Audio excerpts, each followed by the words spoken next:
হাসবে না? হ্যাঁ, হাসবে না?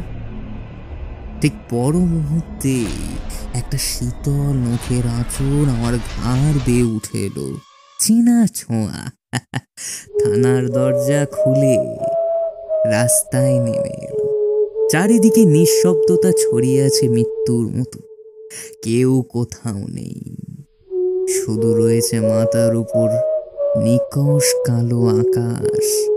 আর আছি আমি, আমার মাথার মধ্যে রক্ত মাংসের ডেলার মধ্যে লুকিয়ে থাকা সেই হিংস্র ধাতব অনুভূতিটাকে নিয়ে। ও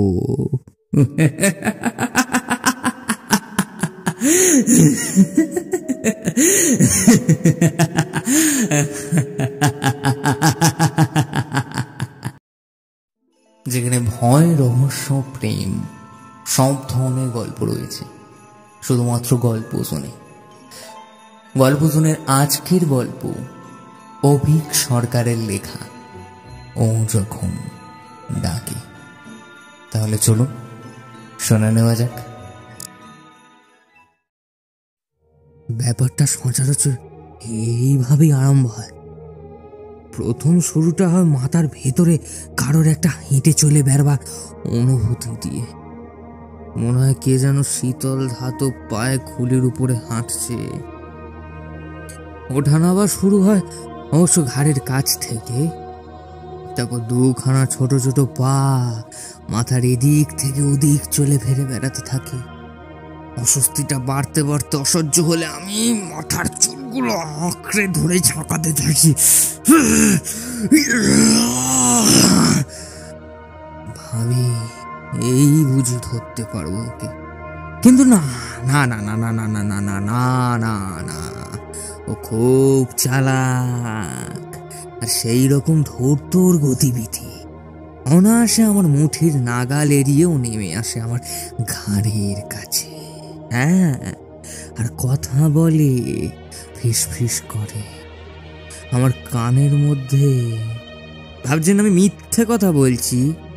আমিও তাই ভাবতাম, যদি না ঘাড়ের কাছে ওর ধারালো নখের আঁচলগুলো বুঝতে পারতাম।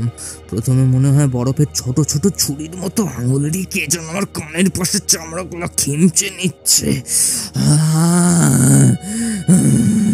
এতই শীতল সেই আঙুল আর এই ধারালো সেই নখ, সে প্রথমে মনে হয় আমার ঘাড়ের আর মাথার কোনো সার নেই। পরে অবশ্য ধীরে ধীরে এই জুলুনি ভাব ফিরে আসতে থাকে ওখানে। তখন আয়নার সামনে দাঁড়াতেই হয় আর বুঝতে পারি সে ও আবার কিছু একটা বলবে আমাকে। বলবে ধীরে ধীরে, প্রায় না শোনার মতোই। আর আস্তে আস্তে সেই স্বর আমাকে গাস করে ফেলবে। এতই অমুক সেই স্বর যে আমি তার হাত থেকে এড়োতে পারি না।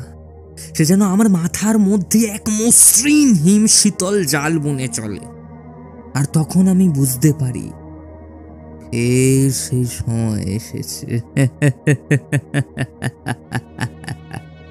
লোকে আমাকে পাগল ভাবে, শুধু পাগল নয়, বদ্ধ উন্মাদ। সেই জন্য জলাভূমি লাগোয়া ঘরটা আমি ছেড়ে প্রায় রাস্তায় বেরই হই না। অবশ্য লোকের কথায় আমি যে খুব একটা কেয়ার করি তা নয়, কারণ আমি জানি এই লোকগুলো আমার কেউই না। এদের আমার কোনো প্রয়োজনই নেই। এই জায়গাটাই আমার নয়। আমি আসলে অন্য দুনিয়ার লোক, ওর দুনিয়ার। আমি হচ্ছি ওর দুনিয়ার লোক। এই পৃথিবীর বাইরে যে দুনিয়াটা আছে, ওর কথা শুনলে সেখানে আমাকে নিয়ে যায়। আমাকে রাজা করে দেয় কয়েকদিনের জন্য। সেখানে আমার ইচ্ছেই সব। সেখানেও আমার গলায় ঢেলে দেয় দামি মদ। ভোগ করার জন্য এনে দেয় সুন্দরী বেশ্যাদের। আমি তাদের পুরুষন্দিতে রক্তের মতো লাল মদ ঢেলে চেটে চেটে খাই।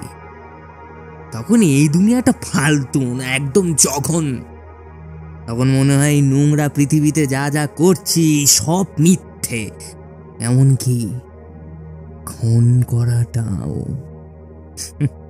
কি চমকে উঠলেন নাকি?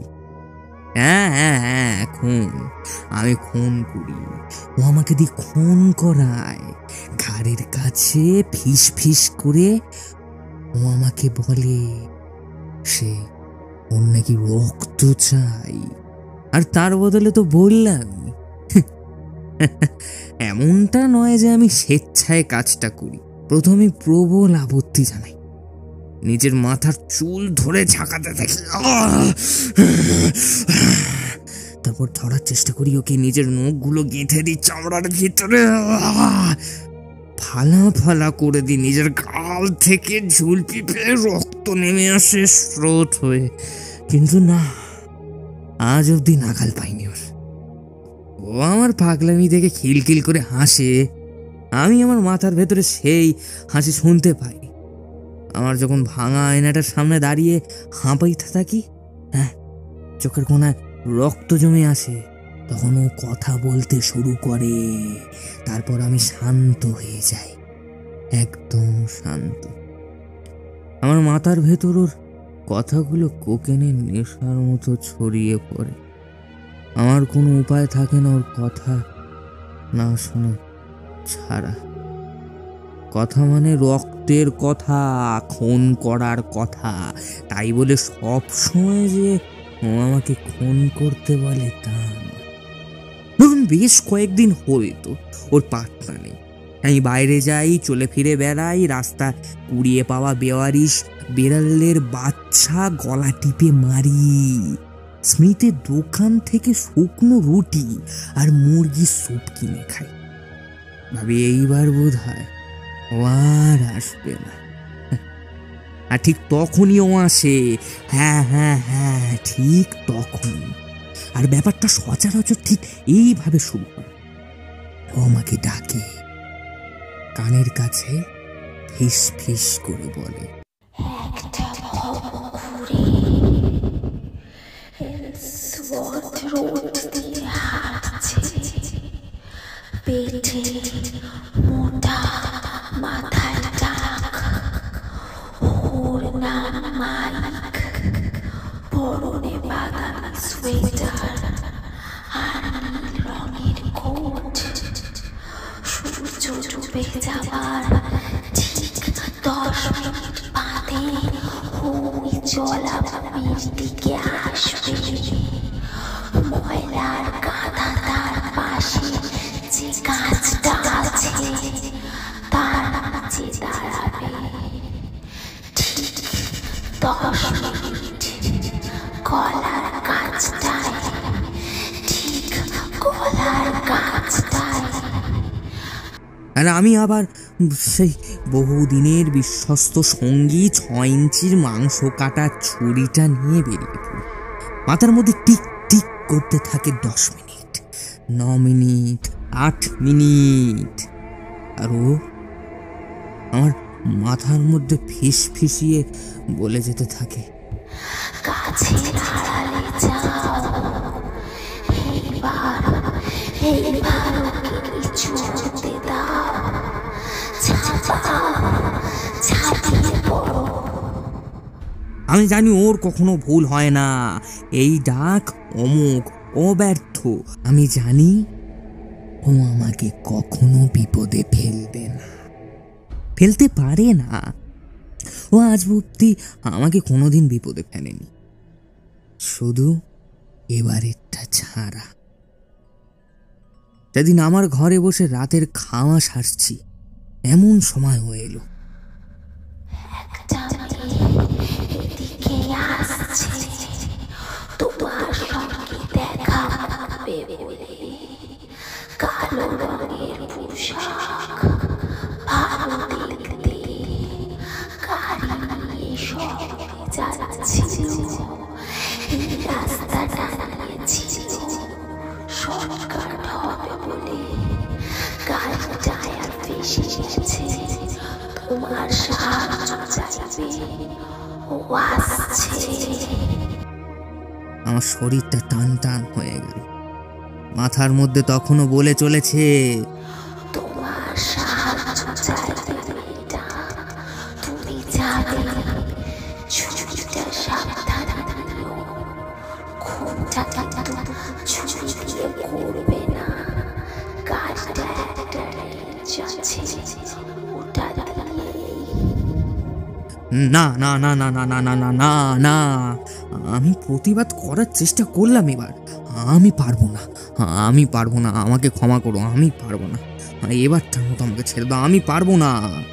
সে সরু খিলখিলে হাসিটা ভেসে এলো। তুমি করবে না, তাহলে কি চাও আমাকে করতে হবে?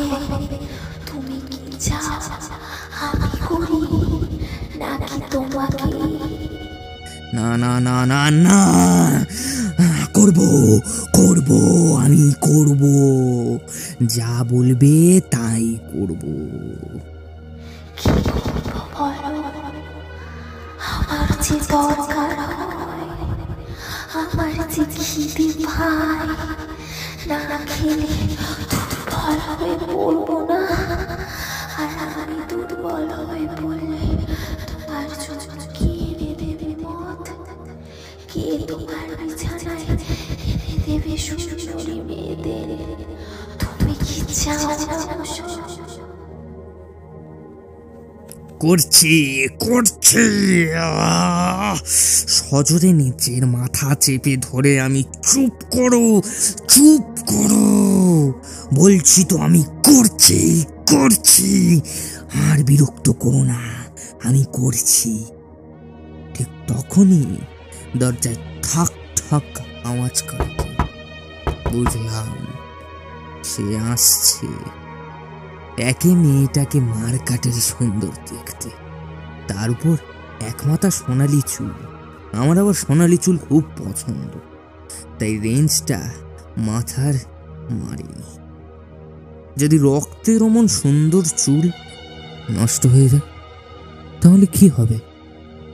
আমি উপভোগ করব কি করে? হ্যাঁ, আঘাতটা করলাম ঘাড়ে, একবারেই যথেষ্ট ছিল। মেয়েটা আওয়াজ করার সময়ই পাইনি, একেবারে দিলাম ঘা বসে। বডি কোথায় লুকোতে হবে সেটা অবশ্য বেশি ভাবতে হয় না আমাকে। প্রথমবারে খুন করার সময়ও দেখিয়ে দিয়েছিল চোরাবালিটা, এবারেও তাই। এমনকি পায়ের ছাপ মুছে ফেলার বুদ্ধিটারই ওর। মুশকিল হচ্ছিল গাড়িটা নিয়ে। শেষে ওর কথা মতোই একটা পাইন গাছের লজ ঝড়ে গুড়ি দিয়ে গাড়িটাকে চোরাবালিটায় ফেললাম। একটা বরঞ্চ মেয়েটার থেকে তাড়াতাড়ি ডুবলো। গাড়িটা শেষ চিহ্নটুকু মুছে যেতেই রেঞ্জটারও একই গতি করলাম। সব শেষ করে যখন বেশ নির্ভার হয়ে ঘুমোতে যাচ্ছে তখন বুঝলাম যে ও নেই। মাথা থেকে নেমে গেছে, জ্বালাটার দিক গেছে নিশ্চিত। ভাবতে ভাবতেই গুটি সুটি মেরে ঘুমিয়ে পড়লাম। যাক, দিন কয়েকের জন্য ওর হাত থেকে মুক্তি পাওয়া গেল। কতক্ষণ ঘুমিয়েছিলাম জানি না। যখন জেগে উঠেছি বুঝতে পারলাম যে ও আবার আমার কাছে ফিরে এসেছে। একবার খিদে মেটাবার পর সচরাচর দিন কয়েক ও আমার ধারে কাছে ঘেঁষে না। তাই বুঝলাম কিছু একটা গন্ডগোল হয়েছে কোথাও। তারপরেই আমি হুড়মুড়ি উঠে বসলাম। কে যেন আমার দরজায় ধাক্কাচ্ছে জোরে জোরে। বুঝতে পারছিলাম না এখন আমার কি করা উচিত। এসব ক্ষেত্রে সচরাচর ওই আমার কানে কানে বলে দেয় কি করতে হবে, কিন্তু বুঝতে পারলাম না যে ও এখন চুপ কেন। অনেকবার ডেকে ওর কোনো সাড়া পেলাম না আমি। এদিকে দরজাটার উপরে গুম গুম আওয়াজটা বেড়েই যাচ্ছিল, আর থাকতে পারলাম না। আমি গিয়ে দরজাটা খুলে দিলাম। বাইরে দাঁড়িয়ে এই শহরের শেরিফ বুড়ো সেলভি। ওঠ সেট, তোর খেলা এবার শেষ। চল চল আমার সাথে। বিনা ভূমিকায় কথাটা বলে আমার ঘরের কোনায় কোনায় ইউতি ইউতি তাকাতে শুরু করলো লোকটা। মনে হলো যেন তন্ন তন্ন করে কি একটা খোঁজবার চেষ্টা করছে। আমার পা দুটোকে যেন মাটিতে গেঁথে দিয়েছিল। মাথাটা ভোঁ ভোঁ করতে শুরু করে শির দ্বারা বেয়ে নেমে যাচ্ছিল একটা চিনচিনে আতঙ্কের স্রোত। প্রথমে ভয় হলো, শেরিফ ওকে দেখতে পাচ্ছে না তো? হ্যাঁ, দেখতে পাচ্ছে না তো? পর মুহূর্তে অবশ্য আমার ভুল ভাঙে। আমি ওকে দেখতে পাইনি আজ অব্দি, শেরিফ কি করে পারবে? হ্যাঁ, তাই বুঝতে পারছিলাম যে ও আছে আমার ব্রহ্মতালুর ঠিক নিচে, এই জায়গাটা। হ্যাঁ, রক্ত মাংসর আর শিরার অমি মজা সে ঘুমিয়ে আছে ব্যাটা। মাথার চুলে একটা আলতো টান অনুভব করেছিলাম যেন। এমলি রবিন্স, ঠান্ডা গলায় বলল শেরিফ সেলভি। প্রত্যক্ষদর্শীদের বয়ান অনুযায়ী হাইওয়ে ছেড়ে এই জলার ধার দিয়েই আসছিল, শর্টকাট হবে বলে থামলো পুরো লোকটা। তারপর কুতকুতে চোখ দুটো আমার চোখে রেখে বলল, টায়ারের দাগ বলছে মহিলা এদিকে এই জলার দিকে এসেছিলেন। তারপর ইস, একটা মস্ত ভুল করে খেয়েছি। ছি ছি ছি ছি ছি ছি ছি ছি ছি ছি। টায়ারের দাগটা মোছার কথা মাথাতেই আসেনি। এটা বোধহয় ও ভাবেনি যে বুড়ো সেলভি টায়ারের দাগ ধরে এত দূর চলে আসবে কুকুরের মতো নাক লোকটার। যা বলবি ভেবে চিনতে বলবি, কারণ মনে রাখিস আইন মোতাবেক তোর কথা তোর বিরুদ্ধেই আদালতে ব্যবহার করা হতে পারে। আমার হাতে হাত করা পড়াতে পড়াতে বলল বুড়ো সেলভি, চল চল, এখন তোর কপালে বিস্তর দুঃখ আছে যা দেখতে পাচ্ছি। পুলিশের গাড়িটা জলার বাইরে রাস্তার উপর রাখা ছিল।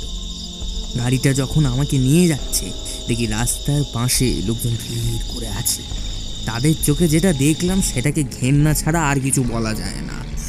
বকাতে ছেলেরা খিস্তি করতে শুরু করলো, কয়েকজন আবার সবাইকে উস্কাচ্ছিল যাতে আমাকে টেনে বার করে এনে পিটিয়ে মেরে ফেলা হয়। তবে সেলভি শক্ত লোক, সে ঠিক আমাকে এদের হাত থেকে বাঁচিয়ে এনে শহরের থানার ভেতরে একটা সেলে পুরে দিল। থানায় 3টে সেল থাকলে কি হবে, বাকি 2টো খালি। ফলে এখন আর কেউ রইল না আমার সঙ্গে, শুধু একজন ছাড়া, ও। আমি ভেবে আশ্চর্য হচ্ছিলাম, এই যে এত কাণ্ড ঘটে গেল এর মধ্যে কিন্তু একটিবারও জন্য ও জাগেনি। ওর জন্য কোনো আগ্রহই নেই এই ব্যাপারে।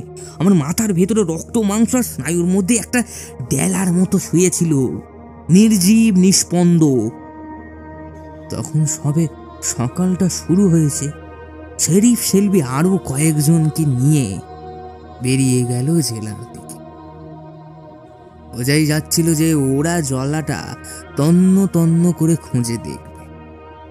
যদি চোরাবালি থেকে মেয়েটার বডি পাওয়া যায় তাহলে আমার যে কি হবে ভেবে আমার ঠান্ডা পুরো ঠান্ডা হয়ে আসছিল। যে হাবিলদারটা আমাকে সকালের খাবার দিতে এলো তাকে আমি চিনি, ওর নাম চার্লি পটার। বুড়ো সেলভি ওকে এই জেলখানার দায়িত্ব দিয়ে রেখেছে। ছোকরাকে আমার কোনোদিনও খুব একটা খারাপ লাগে, তবে বড় বেশি প্রশ্ন করছিল বলে বিরক্তি লাগছিল খুব। বলা বাহুল্য, ওর বকবকানির উত্তর দেওয়ার কোনো প্রয়োজনই বোধ করিনি, কারণ আমি জানি যে আমি যা বলবো তার এক বর্ণ বিশ্বাস করবে না, উল্টে আমাকে পাগল ঠাউরাবে। যেমন থানার বাইরে দাঁড়িয়ে আমাকে ক্রমাগত খিস্তি করে যাওয়া লোকগুলো আমাকে পাগল ভাবে, যেমন আমার মাকে ওরা পাগল ভাবতো, জেলার পুরো ডাইনি ডাইনি ডাকতো, ডাইনি। হ্যাঁ হ্যাঁ হ্যাঁ, চার্লিকে দেখে অবশ্য মনে হলো আমার চুপ থাকাটা ও লক্ষ্য করেছে বলে।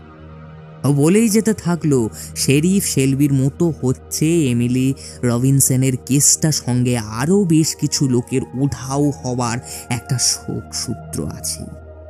ওর মতে একটা বেশ বড় সড়ো কেসে আমি ফাঁসতে চলেছি, কারণ ইতিমধ্যে নাকি জেলার সরকারির উকিল এলতা দেওয়া হয়েছে আমাকে জেরা করার জন্য। এমনকি একজন ডাক্তারকেও নাকি ডাকা হয়েছে আমাকে পরীক্ষা করে দেখবে বলে। বলতেই বলতে ডাক্তার সাহেব দর্শন দিলেন। দেখে মনে হলো থানার বাইরে আমার মুন্ডুচ্ছে স্লোগান দেওয়া বজ্জাতগুলোর ভিড় শুরু। এত দূর আসতে ভদ্রলোককে বেশ বিক্ষত হয়েছে। উনি এসেই অবশ্য একটা ভালো কাজ করলেন, বকবকে চাল্লিকে বললেন থানার সামনে গিয়ে ভিড় সামলাতে। ডাক্তারবাবুকে অবশ্য আমি ভালো করেই চিনি, ডক্টর সিলভার স্মিথ। তাদের মধ্যে একজন যারা আমার মায়ের প্রথমবার ধরা পড়ার পর আমাকে অনাথ আশ্রমে পাঠিয়েছে। মানুষটি আকারে ছোটখাটো, থুতনিতে সাদা কালো ছাগলের দাড়ি। আমাকে দেখেই প্রথম প্রশ্ন করলেন ভদ্রলোক, তোমার মা এখনো বেঁচে আছে? এখনো ওইসব করে বেড়াচ্ছে নাকি? হ্যাঁ? শুনে কেমন যেন মনে হলো লোকটা বেশ ভালো, ভরসাযোগ্য। এ আমাকে চেনে, আমার মাকেও চেনে, এমনকি আমার মা কি কি করতো সেসবও জানে। একই সব কথা খুলে বলা যায়, তাই না? বলে আমার পক্ষে আর লোকটাকে সব কিছু খুলে বলার ক্ষেত্রে কোনো বাধাই রইল না।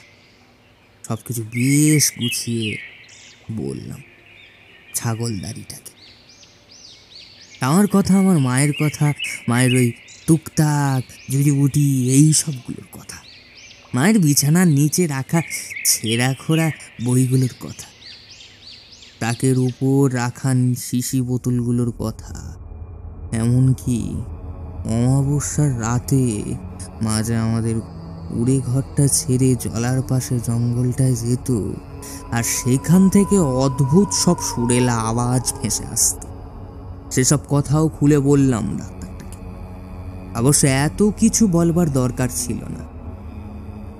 আমার মাকে লোকে ডাকতো জলার ডাইনি বুড়ি বলে, ফলে মায়ের ব্যাপারে অনেকেই অনেক কিছু জানত। এমনকি স্যান্টো ডিনোরেলির কুমারী মেয়ে যে মায়ের দেওয়া ওষুধ খেয়ে পেট খসাতে গিয়ে মরে যায়, আর সেই আগে স্যান্টো আমার মাকে আমার সামনে কুপিয়ে কুপিয়ে মেরে ফেলে, সেই কথাটাও জানতো ডাক্তার। হ্যাঁ, জানতো। তারপর থেকে আমি যে ওই কুড়ে ঘরে একা একা একাই থাকি, সেইটা। ফলে একবার ভাবলাম লোকটাকে ওর ব্যাপারে ও সব কিছু খুলে বলব, মানে বলাটা কি ঠিক হবে নাকি না। তারপর আগু পিছু ভেবে সব কিছু খুলে বলাই সাব্যস্ত করব। সব কিছু বলতে এই যে আমি খুনটুন করি, মানে সেই সব যে আসলেই করি, অর্থাৎ কি না ও আমাকে দিয়ে করা, এই সবই। এমনকি মা যেদিন আমার জন্য ওকে কিনতে গেছিল সেদিনকার কথা। সেদিনের পুরো ব্যাপারটা অবশ্য ভালো করে বলতে পারলাম না, কারণ জঙ্গলে যাওয়ার সময় মায়ের সঙ্গে নেয়নি আমাকে, শুধু একটা জিনিস নিয়ে গেছিল, আমার রক্ত। হ্যাঁ, আমার রক্ত একটা ছোট শিশিতে। মা সেদিন একা ফেরেনি, আর একজনকে সঙ্গে নিয়ে ফিরেছিল, ওকে নিয়ে। আসার পর মা আমাকে ফিস ফিস করে বলেছিল যে এবার থেকে ওই আমার দেখভাল করবে, যা চাই তাই এনে দেবে, বিপদ আপদ থেকে রক্ষা করবে। মা বোধহয় সেই রাতে বুঝতে পেরেছিল কিছু একটা হবে, কারণ পরের দিন সকালেই স্যান্টো আমাদের কুড়ে ঘরে হানা দেয়। তারপর একটা মাংস কাটার ছুরি দিয়ে, তারপরের ব্যাপারটা তো জানেনই আপনারা। আমি ডাক্তার স্মিথকে ওর ব্যাপারটা খোলাখুলি বললাম। এতদিন ধরেও আমাকে কিভাবে আগলে আগলে রেখেছে, আমাকে সব বিপদ আপদ থেকে রক্ষা করে এসেছে, এমনকি প্রতিটা খুন করার সময় কি করে আমাকে ও সব দিক দেখে শুনে কাজ করতে শিখিয়েছে। মা যেমন ভেবেছিল ঠিক তেমন। কথাটা বলতে বলতে আমার বেশ হালকাই লাগছিল। হাজার হোক ডাক্তার সিলভার স্মিথ, মান্যগণ্য লোক, ব্যাপারটা বুঝবেন নিশ্চয়ই। কিন্তু কথাগুলো বলা শেষ করে লোকটার চোখে চোখ পড়তেই থমকে গেল। লোকটার ধূর্ত চোখ দুটো আমার উপরে ঘুরে বেড়াচ্ছে। সেই দৃষ্টিতে অবিশ্বাস ছাড়া আর কিচ্ছু ছিল না, আর কিছু না, কিছু না, কিছু না। বুঝতে পারলাম যে এতক্ষণ ধরে যা যা ভেবেছি লোকটার ব্যাপারে সব ভুল। আমি থেমে যেতেই যত সব অদ্ভুত প্রশ্ন করতে শুরু করলাম, যেমন ও কোথায় থাকে, যদি ওকে দেখতে না পাই তবে ওর কথা শুনতে পাই কি করে। মাঝে মধ্যেই আমি এরকম অদৃশ্য বাণী টানি শুনতে পাই কিনা, এমনকি এমিলি রবিনসনকে খুন করার সময়। না না না না না না, ওসব কথা আমি বলবো না, একদম না। আমি কি পাগল নাকি? না না না না না না। তবে লোকটাকে যতটা চালাক ভেবেছিলাম, লোকটা দেখলাম তার থেকেও বেশি ধূর্ত। ওকে না চেনার ভান করেই আমার পেট থেকে বেশ কিছু কথা টেনে বের করে নিল। যেমন আরো কতকজন খুন করেছে, এমন তাদের মুন্ডুগুলো কোথায় রেখেছে সেসব অবধি। কি বদমাস মাইরি! আমিও কম শেয়ানা নই। ব্যাপারটা বুঝতে পেরেই সেফ শামুকের মতো গুটিয়ে গেল। হতচ্ছাড়াকে আর একটা কিছু বলবো না, শালা গান্ডু। অনেক চেষ্টা চরিত্র করার পর লোকটা হাল ছেড়ে দিয়ে মাথা নাড়তে নাড়তে উঠে যেতেই ঠিক করে হেসে ফেললাম।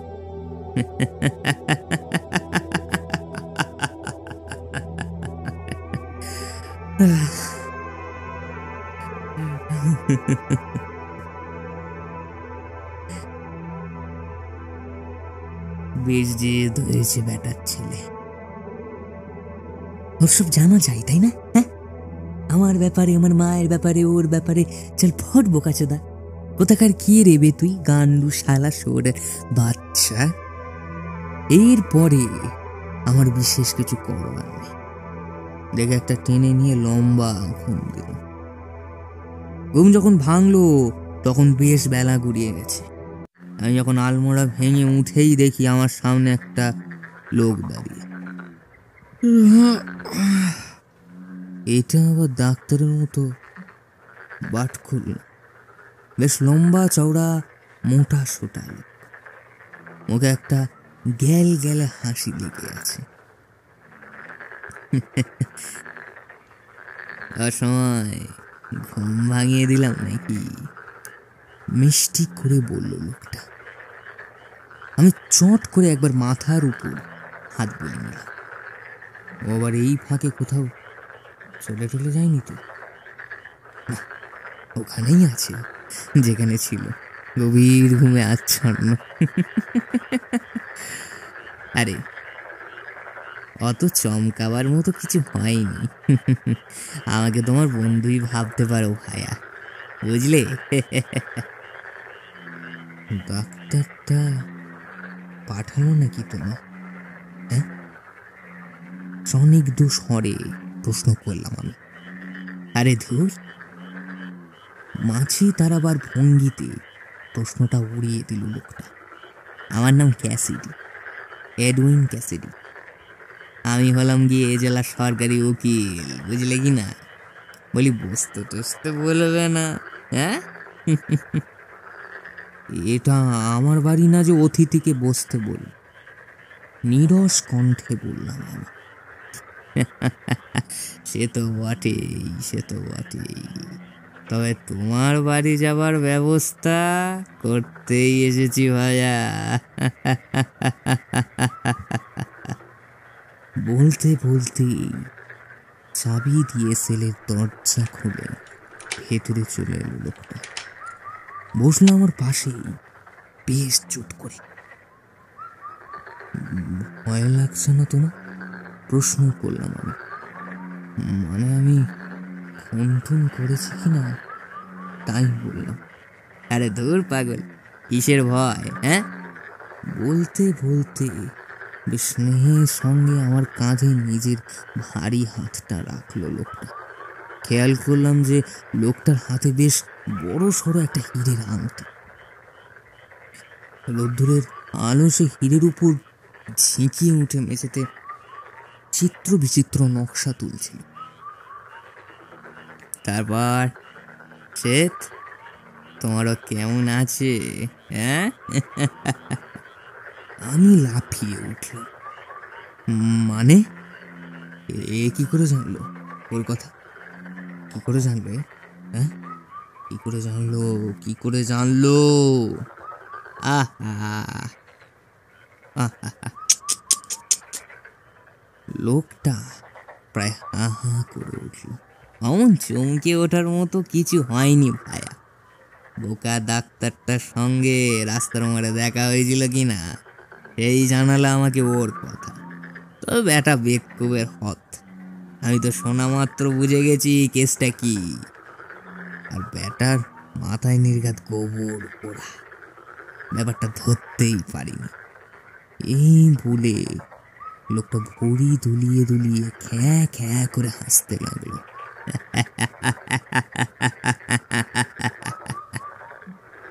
লোকটার দিকে তাকিয়ে আমি শুকনো গলায় বললাম, ডাক্তার নিশ্চয়ই এও বলেছে যে আমি পাগল?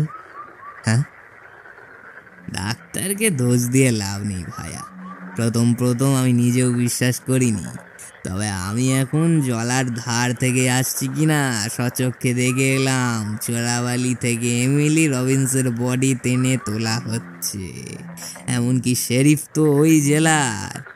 আর চোরাবাড়ি তলপাড় করে ফেলেছে, আরো হারিয়ে যায় লোকে খুঁজে। আমি নিজেই তো আরো 3টে বডি দেখে এলাম, একটা বেটে মতন লোকে, একটা বাচ্চা ছেলে, আর শেষেরটা বোধহয় একটা ইন্ডিয়ানের।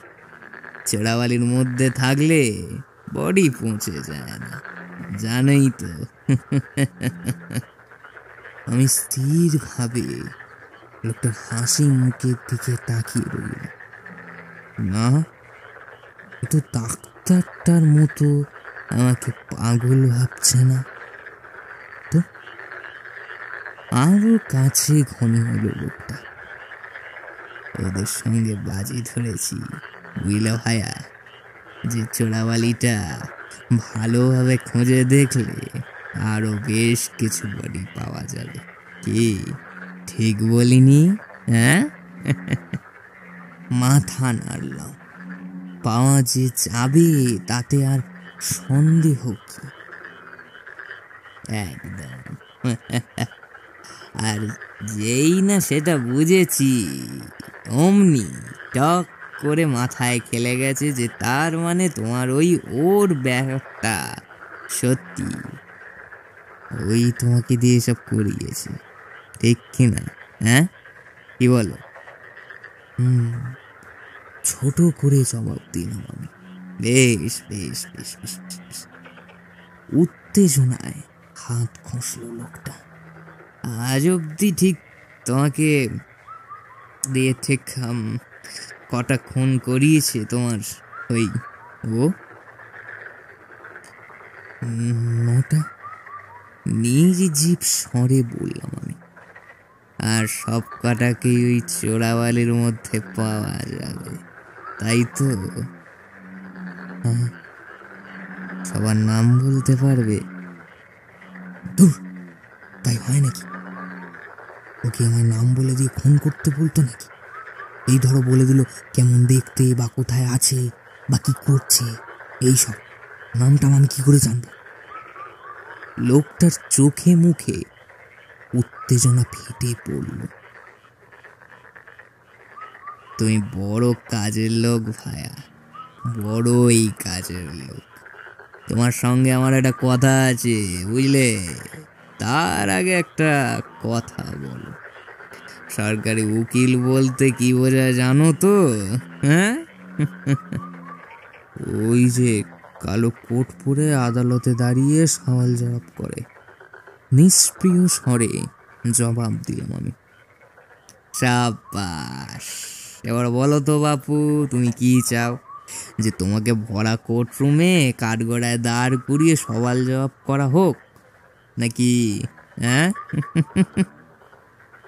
একদম না, একদম না মিস্টার ক্যাসিডি, একদম না। শালারা কুত্তার মতো খেপে আছি, আমাকে দেখলেই আদালত থেকে বার করে পিটিয়ে মারবে। আমি কিছুতেই কাঠগড়ায় উঠবো না, আমি কিছুতেই কাঠগড়ায় উঠবো না, না না না না, আমি কিছুতেই কাঠগড়ায় উঠবো না। আমি আমি আটকে উঠলাম। তাহলে ভাইয়া, তোমায় যে একটু সাহায্য করতে হচ্ছে তোমার এই দাদাটিকে, তুমি তোমার ওর কথা আমাকে খুলে টুলে বলো। আমি না হয় তোমাকে যাতে কাঠগোড়ায় না দাঁড়াতে হয় সেটা দেখছি, কি বলো? হ্যাঁ? মাথা ঠান্ডা করে ব্যাপারটা একবার ভাবলাম। আমার তো প্রস্তাবটা বেশ ভালোই লাগে, ফলে গলা ঝেড়ে বলে ফেললাম, বেশ, আমি রাজি। তারপর সব খুলে বললাম ওকে, সব কিছু, মানে একদম প্রথম দিন থেকে যা যা ঘটেছে তার সব কিছু, সব সব সব। আমার কথা বলার শেষ দিকে লোকটা আর হাসছিল না, বরং গম্ভীর মুখে খুব মনোযোগ দিয়ে আমার প্রত্যেকটা কথা শুনছিল। আমার বলা শেষ হলে খানিকক্ষণ চুপ করে রইল লোকটা। তারপর আমার দিকে তাকিয়ে ঠান্ডা গলায় বলল, সবই তো শুনলাম আর সবই বুঝলাম, শুধু একটা কথা খোলসা হলো না ভায়া। আমি সব প্রশ্নের চোখে চেয়ে রইলাম লোকটার দিকে। ডেড বডির মাথাগুলো কোথায়? আমি মুখ ঘুরিয়ে নিলাম। জানি না, বলতে পারবো না। আমি জানো না নাকি বলতে পারবে না? কোনটা? জানি না। ওগুলো তো আমি ওকে দিতাম, তারপর ও মাথাগুলো নিয়ে কি করতো সে আমি কি করে বলবো? বেশ বিরক্ত হই বললাম আমি। ক্যাসিডিকে দেখে মনে হলো বক্তব্যটা বোধহয় ঠিকঠাক হৃদয়ে হঙ্গম হয়নি তার। আরে বুঝলে না, সহজ ব্যাপারটা বোঝবার চেষ্টা করি। লোকটাকে খুন করবার পর লোকগুলো মাথা কেটে আমি বডিগুলো চোরাবালিতে ডুবিয়ে দিতাম। তারপর মাথাগুলো ওখানেই রেখে চলে আসতাম আমি আমার ঘরে। তারপর আমাকে ঘুম পাড়িয়ে দিত। সে বড় শান্তির ঘুম। আহা হা হা, কি আরাম, কি সুখ, কিভাবে বোঝাবো। শুধু এটুকু জানি যে তারপর ও সেই মাথাগুলোর কাছে যেত, গিয়ে কি করতো সে নিয়ে আমার কোনো দিনও কোনো মাথা ব্যথা ছিল না, আজও নেই। যে ও যতটুকু আমাকে করতে বলতো আমি ততটুকুই করতাম, যেহেতু একটুকু মাত্র বলতে পারি। কিন্তু কিন্তু লোকটা প্রায় তোতলে গেল। তুমি এসব করতে কেন? ওর জন্য? আরে মরো যন্ত্রণা, যন্ত্রণা। খুব বিরক্তি হয়ে বললাম আমি। বললাম তো, আমি এসব না করলেও আমার সঙ্গেই কাজটা করতো, মানে করবার ধুমকি দিত। এরপরে ওর কথা শুনবো না? আমার ঘাড়ের কি একটা রয়েছে মাথা? লোকটা আমার দিকে হাঁ হয়ে চেয়েছিল, দেখে একটু মায়া হলো ওর প্রতি। তুমি আবার এসব বলার জন্য আমাকে কাঠগড়ায় দাঁড় করাবে না তো? হ্যাঁ? না, একদম না। লোকটার ওই বিশাল শরীরটা নিয়ে আমার উপর ঝুঁকে এলো প্রায়। ওর কথা কেউ বলবে না, আমিও না, তুমিও না। আমার বিচারের সময় ওর কথা যেন না ওঠে, তার সব ব্যবস্থা আমি করব, ঠিক আছে? কিন্তু কেন এবার আমার একটু সন্দেহ লাগলো। ওর কথা উঠবে না কেন শুনি? কারণ তুমি ওকে ভয় পাও, তাই না শ্বেত? আমার মুখের উপর বড় বড় লালচে চোখ দুটো মেলে বলল ক্যাসিডি। তুমিও চাও না যে ওর কথা সবাই জানুক, তাই তো? হ্যাঁ? আমি এত ঘাবড়ে গেছিলাম যে প্রথম কিছু বলতেই পারলাম। শোনো শ্বেত, এই জেল হাজত থেকে বাঁচবার একটাই রাস্তা। বলে একবার থামলো লোকটা, তারপর আমার চোখে চোখ রেখে বলল, তোমার ওই ওকে আমাকে দিয়ে দাও, বুঝতে পারলে? আমি হাঁ করে চেয়ে রইলাম লোকটার দিকে। ব্যাটার ছেলে বলে কি ওকে দিয়ে দেবো মানে? লোকটার কি মাথা ঠিক আছে তো নাকি? হ্যাঁ? ক্যাসিডি বোধহয় আমার দিকে তাকিয়ে আমার মনের কথা বুঝতে পারল। আমি কিছু বলায় ওঠার আগেই তড়ি ঘড়ি করে বলে উঠল সে, কথাটা ভালো করে বোঝো ভাইয়া, যদিও তোমার কাছে না থাকে তবে তো ওর ব্যাপারটা তোমার কিছু না বললেই চলে, তাই না? আর সবাইকে যে ওর ব্যাপারে বলে বেড়ানো হচ্ছে সেটা তো নাও পছন্দ করতে পারে। আর ও যদি কোনো কিছুতে অপছন্দ করে তবে তার ফল কি হয় সে তো তুমি জানোই। হ্যাঁ? ঘাড় নাড়লাম। সে কথা আমার থেকে বেশি ভালো আর কে জানে। কিন্তু ও যদি তোমার কাছে যেতে না চায়? ক্যাসিডি এসে ওর মোটা হাতটা আমার কাঁধে রাখলো, তারপর গাঢ় স্বরে বলল, সেটা তুমি দেখবে। এত বড় একটা বিপদ থেকে তোমাকে বাঁচাচ্ছি, এটুকু আমার জন্য করবে না তুমি? আমি ওকে যথেষ্টই যত্নার্থী করব, সেটাই বা কম কি? কথাটা আমার খুব একটা খারাপ যে লাগলো তা নয়। যে দয় মজেছি তার থেকে উদ্ধার পাওয়ার এর থেকে ভালো উপায় আর কি আছে? বিশেষ করে ও যখন একেবারেই চুপচাপ, এখান থেকে আমাকে উদ্ধার করার কোনো ইচ্ছাই ওর মধ্যে দেখা যাচ্ছে না। আমার দিকে সাগ্রহে তাকিয়েছিল লোকটা। আমাকে প্রশ্ন করলো, ও এখন কোথায়? নিজের মাথায় একবার হাত বুলিয়ে নিলাম। এই যে এইখানে, আমার তালুতে, এই মাঝখানে, দেখতে এইখানে। ক্যাসিডি আমার দিকে তাকালো একবার, তারপর ফিক করে হেসেই ফেলল। তাই নাকি? হ্যাঁ? হাসিটা দেখে আমার বেশ সন্দেহ হলো খানিকটা। লোকটাকে বিশ্বাস করা যাবে তো? তাই প্রশ্ন করলাম, ওকে নেওয়ার মানে জানো তো? মানে ওকে কাছে নেওয়ার কি কি ঝক্কি আছে সে নিয়ে ধারণা আছে কিছু? আছে বই কি। খিক খিক করে হাসি চাপতে চাপতে বলল লোকটা, ও যা চায় তা না পেলে কিন্তু ও সেটা জোর করে আদায় করে, জানো তো? স্বনিগ্ধ স্বরে প্রশ্ন করলাম আমি। সেও জানি হে ভায়া, বেশ চকচকে মুখে বলল লোকটা। এবার কথা না বাড়িয়ে ওকে আমার কাছে দাও দেখি। আমি কিছুক্ষণ চুপ করে রইলাম, তারপর ফিস ফিস করে বললাম, আচ্ছা। কোনো সারা শব্দ নেই। শোনো, উনি তোমাকে নিয়ে যেতে এসেছেন, উনি তোমাকে খুব ভালো রাখবেন, বুঝলে? যাবে নাকি? হ্যাঁ, কি হলো? উত্তর দিচ্ছে না যে? ও কিছুই বলল না।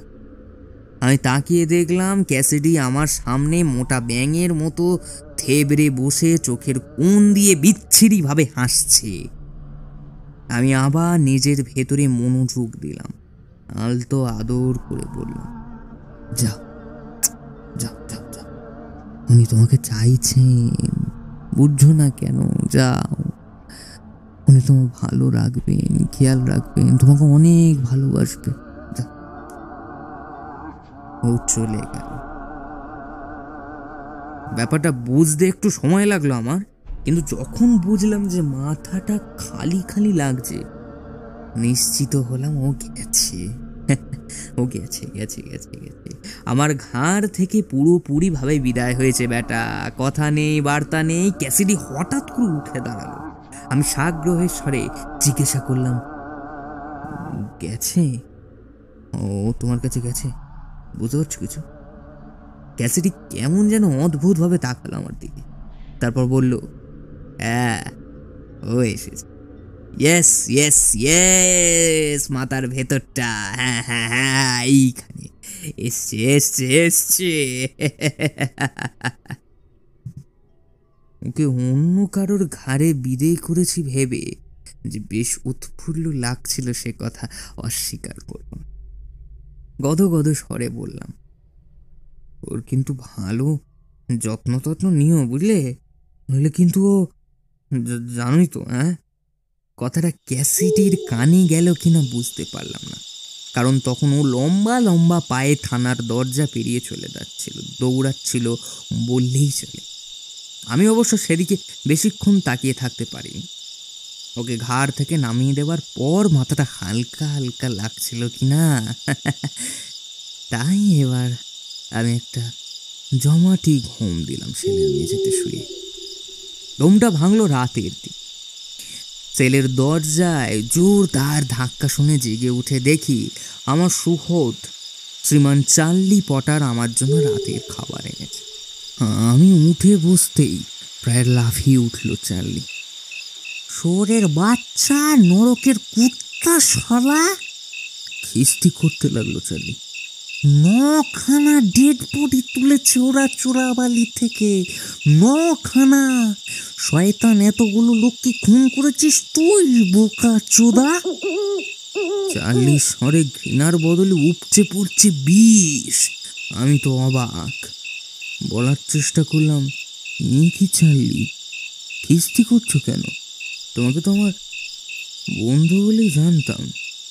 থুতু ছেটাতে ছেটাতে দূরে সরে গেল চার্লি। আমাকে তোর বন্ধু বলে ডাকার হিম্মত কি করে হলো?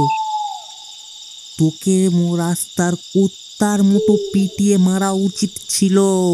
শেরিফ যে কেন লোকগুলোর কে থানার বাইরে আটকে রেখেছে কে জানে। তোর মতো নরকের কীটের ওদের হাতেই ছেড়ে দেওয়া উচিত। ওটাই তোর উচিত শাস্তি। শোরের বাচ্চা 1 নম্বরের। বলতে বলতে থানায় তালা লাগাচ্ছিল চার্লি।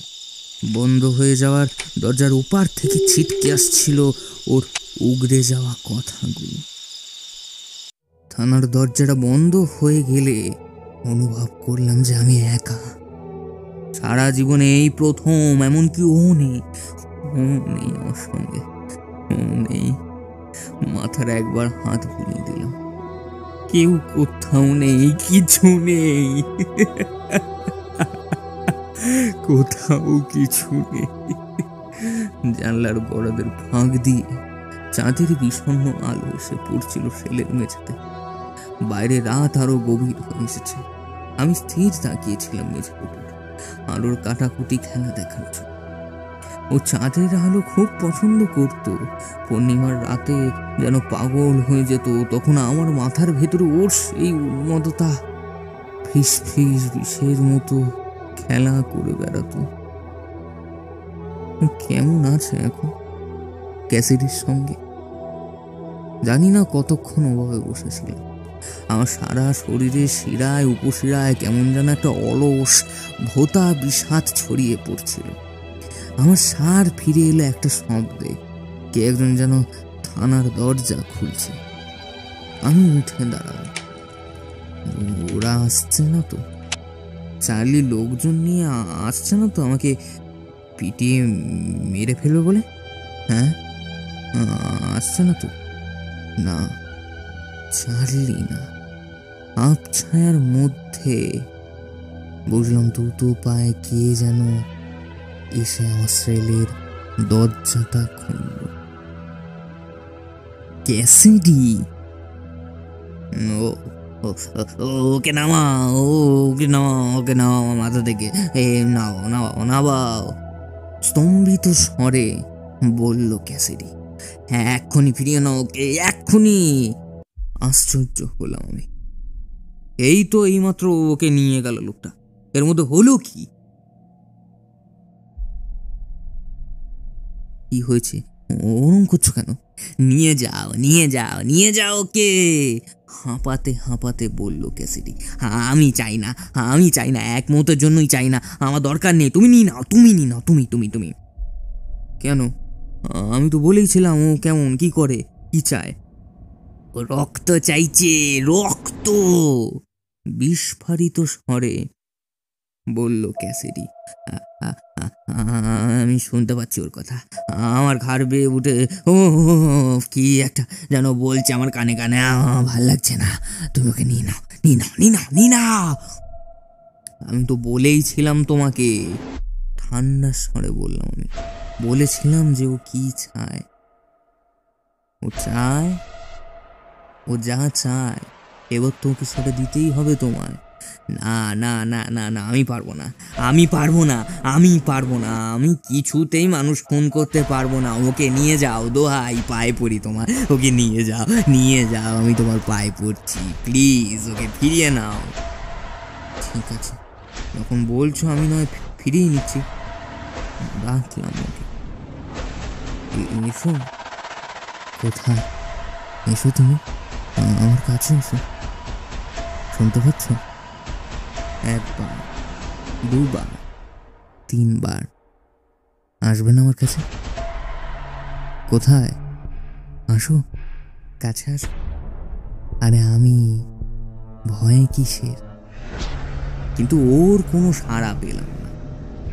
ক্যাসিডির দিকে তাকালাম, দরদর করে ঘামছে লোকটা। লোকটা আতঙ্ক আর ভয়ে বেঁকে গেছে, মনে হলো কে যেন গলা টিপে ধরেছে। শ্বাসরুদ্ধ স্বরে বলল ক্যাসিডি, না, কিছুতেই না, আমি কিছুতেই ওর কথা শুনবো না, না না না। আমার মুখটা ক্যাসিডির কানের কাছে নিয়ে এলাম, ফিস ফিস করে বললাম, এছাড়া যে উপায় নেই মিস্টার ক্যাসিডি। ও যা চায় সেটাও আদায় করেই ছাড়ে। মায়ের সঙ্গে সেই চুক্তি করেছিল, তোমার যা ফেরবার পথ নেই। না না না না না। একটা আর্তনাদ ভেসে এলো ক্যাসিডির গলা থেকে। তারপর লোকটা অজ্ঞান হয়ে পড়ে গেল। আমার আর কি বা করার ছিল? গুটি সুটি মেরে সেলের এক কোণে গিয়ে বসে। তাদের ম্লান আলো গড়াদের ফাঁক বেয়ে নেমে এসে মৃত্যুর মতো বিছিয়ে যাচ্ছিল ক্যাসিডির মুখের উপর। আস্তে আস্তে উঠিয়ে যাচ্ছিল অত বড় শরীরটা। আর ঠিক তখনই একটা বোবা আতঙ্কে কান্না, একটা চাপা গোঙানির আওয়াজ উঠে এলো ক্যাসিডির গলা থেকে।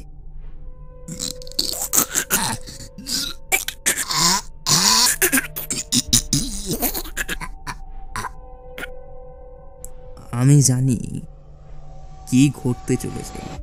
বোকা ক্যাসিডি জানতো না যে ও চায় সেটাও আদায় করেই ছাড়ে। হাত দিয়ে কান দুটো চেপে দিয়ে হাঁটুর মধ্যে মাথাটা গুঁজে দিল। কি লাভ ওসব থেকে? কতক্ষণ ওসব ওভাবে বসেছিলাম খেয়াল নেই। চাঁদের আলো সরে গেলে আবার মুখ তুলে তাকালাম সামনের দিকে। সেলের ঠিক মাঝখানে ক্যাসিডি শুয়েছিল, নিশ্চল, নিষ্পদ, নিথর, নিঃশব্দ। না, নিঃশব্দ নয়, যেখানে ক্যাসিডি শুয়েছিল সেখান থেকে একটা ঘর ঘর আওয়াজ উঠে আসছিল, মৃদু আরামের ঘরঘরানির আওয়াজ। ভোজ খাওয়ার পরে যেরকম তৃপ্তির শব্দ ভেসে আসে শিকারি বিড়ালের থেকে, ঠিক সেরকম। তারপরেই ক্যাসিডির মাথার ভেতর থেকে একটা আঁচড়ানো শব্দ ভেসে এলো। আমি জানি ওটা কিসের আঁচড়ানো, ওটা কার মুখের আওয়াজ। ধীরে ধীরে উঠে দাঁড়ালাম। আমার মুখে একটা মৃদু হাসি এসেই পড়ল। সেলের দরজা খোলা, থানার দরজা খোলা। আমার আর এখানে থাকার মানে আছে কোনো? সেলের দরজা খুলে বাইরে পা রাখ, তারপর ঘুরে দাঁড়ালাম ক্যাসেডিতে। মৃদু স্বরে বলল,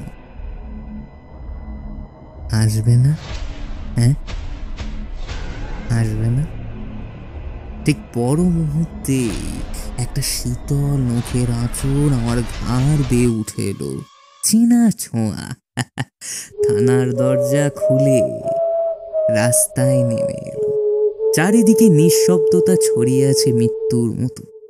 কেউ কোথাও নেই, শুধু রয়েছে মাথার উপর নিকষ কালো আকাশ। আর আছি আমি, আমার মাথার মধ্যে রক্ত মাংসের ডেলার মধ্যে লুকিয়ে থাকা সেই হিংস্র ধাতব অনুভূতিটাকে নিয়ে। ও